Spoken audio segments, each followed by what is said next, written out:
Welcome back, Dr. Rutledge. Welcome to Bija, Kular Hospital, Punjab, India. Greetings from Punjab.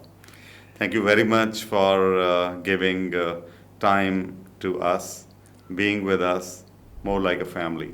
Thank you.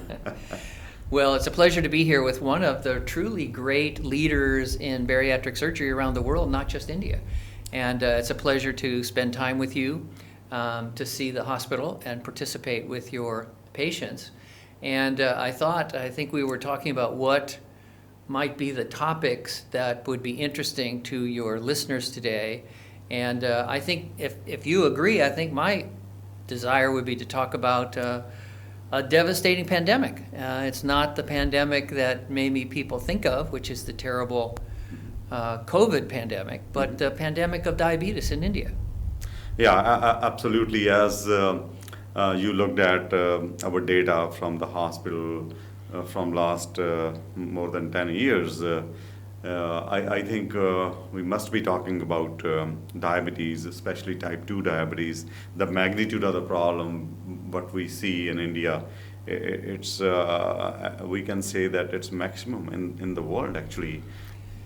I think that's the tempted to use the word tragedy. Mm-hmm. And I think that in my experience, in my practice, and I imagine in your practice as well, you see the devastating complications. You see life and health being taken away from people. You see blindness, heart attack, stroke, amputation, and kidney failure. And these complications are so devastating, especially when it's not an infection, it's not an incurable kind of thing, but our country, your country, the world is now struggling to battle this terrible disease. And I think that if I have your permission, I think maybe you and I can discuss it a little bit today. Yeah, we will be discussing about the role of, all of us hear the word metabolic these days.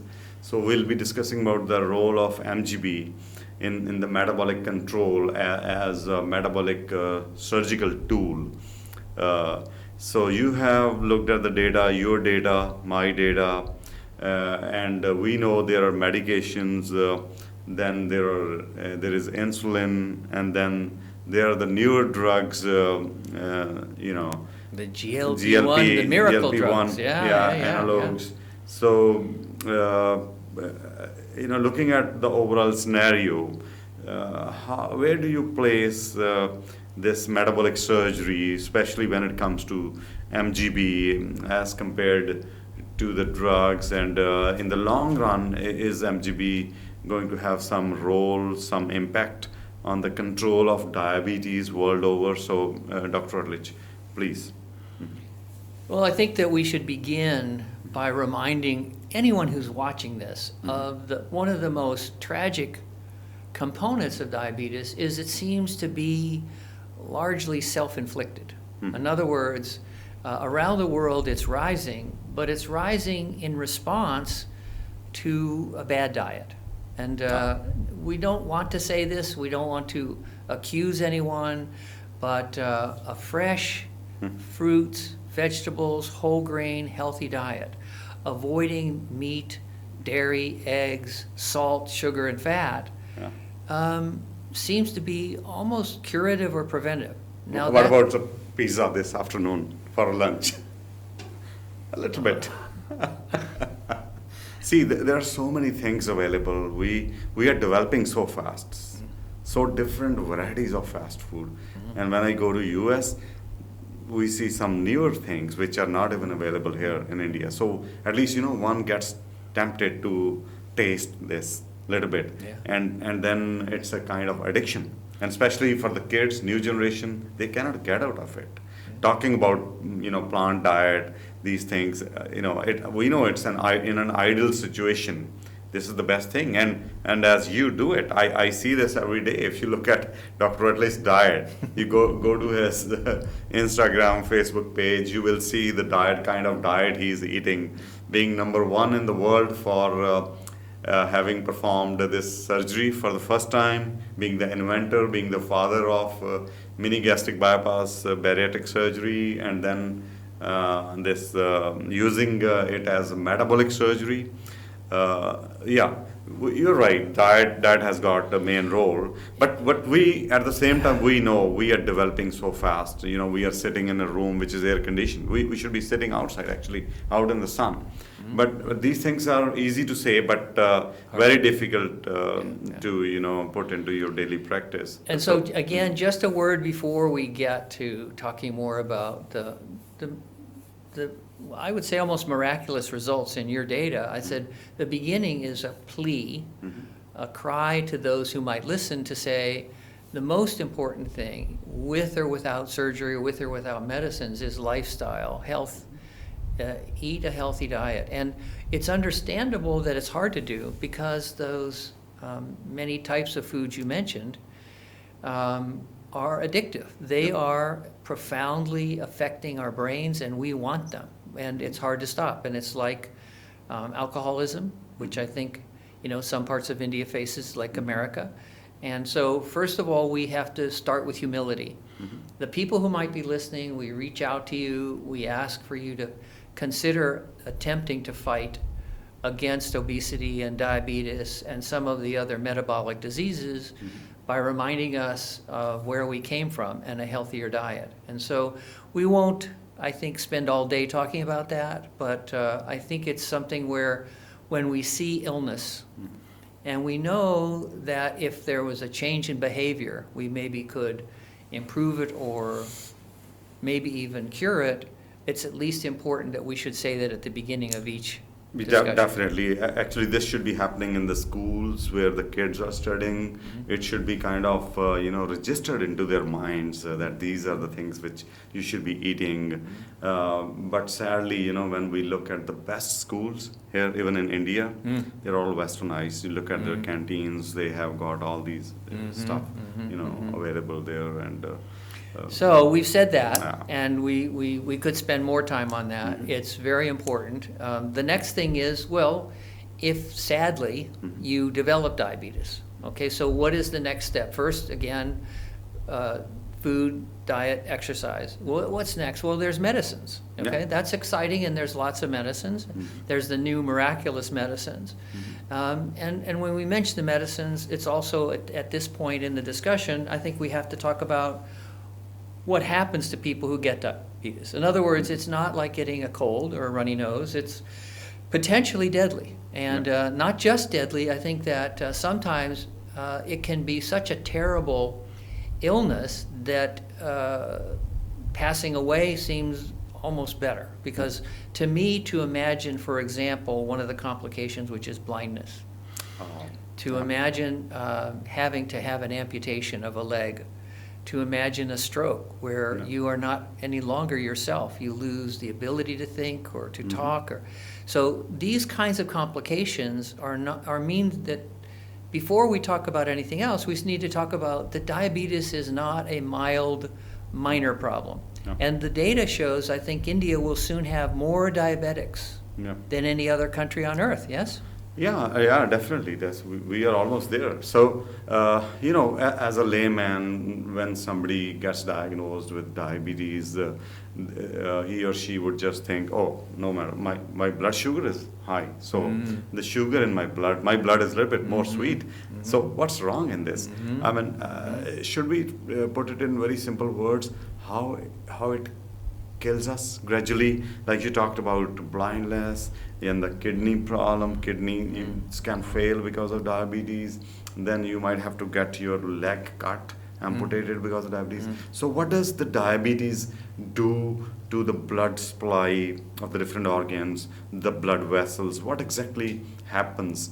Can we explain to them in a layman's language in 1 or 2 lines? Yeah, I think that it's, first of all, as you point out, it's tragic to discuss, but in short, high levels of sugar damages the tissue. And it damages commonly the blood vessels. And when the blood vessels are damaged and swollen, then you get poor blood supply. And then the tissue begins to get sick, as if you took a plant and strangled it.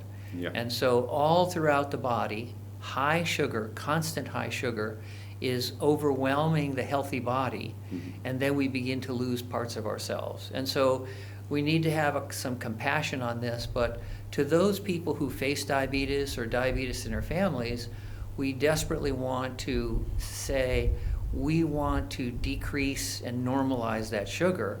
And we talked about healthy eating and a healthy lifestyle. So now we're on the topic of, well, if we're having trouble with this high sugar and we know it's damaging, can we not just take some medicines? Of course, yeah. Then you go to the doctor and he will start your medications.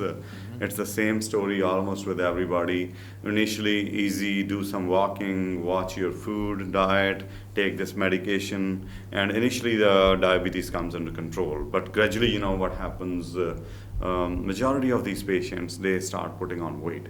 Once they go to step 2 or step 3 drugs, we know most of the medications except metformin, they give you weight gain as well. It's a kind of vicious cycle, and once they are on insulin, then it's further becomes more complex. So for those patients who can maintain their HbA1c, the 3 months average, below what should we say, below 6 or below 7? Ideally below 6. Ideally it should be below but 6. Yeah. 7 is more attainable. Yeah. But now I think it's important to say that based on how much sugar is in the blood, we can give some bad news. In other words, the higher the sugar, the worse the future is. And so what we know is this measure of the average amount of sugar in the blood, and that's, you use the word, so we maybe should explain this, the hemoglobin A1C, which is a sugar-coated version of our blood protein called hemoglobin. That's the red part of our blood cells. And when they are bathed in sugar, they get sugar-coated. That is an indication that trouble is on the way. So how does this metabolic surgery, especially the MGB, play a role in controlling this in the long run? For the general public, like you said, you looked into the data, more than a decade old. So how to put it in simple words, can they get rid of diabetes with this surgery, with MGB surgery, and who should get it done? And for the countries, for the world as a whole, this surgery is going to help masses. How to talk about it? Well, I think your data tells us one thing, that diabetes is reversible, which I don't think many people agree with. I think that what your data shows, and my data shows, that diabetes is reversible. So if we know it's a deadly disease, we know the steps. First of all, eat a healthy diet, have a healthy lifestyle, number 1. Number 2 is medications. But in those cases where they don't succeed, and most will not, then I believe it's reasonable to say the cost benefit of having 10 years of a normal hemoglobin A1C compared to one that's 7, 8, 9, 10, 11, up to 14, that's life and death. That's blindness versus seeing normally. That's heart attack versus living without a heart attack. That's kidney function versus kidney failure. And so all those things are within our grasp now. And I think your data, my data, and some of our friends' data shows that there is a new paradigm. Number 1 is first eat healthy. Have a healthy lifestyle. That's number 1. Number 2 is medications. But if your hemoglobin A1C is up, especially if it's up and you start to see complications like vision problems, like transient ischemic attack, like a mild heart attack or problem with the heart, or peripheral vascular disease or renal disease, my bias is that the cost, if you just looked at the cost alone, it's much cheaper to have an MGB and get 10 years of a normal hemoglobin A1C.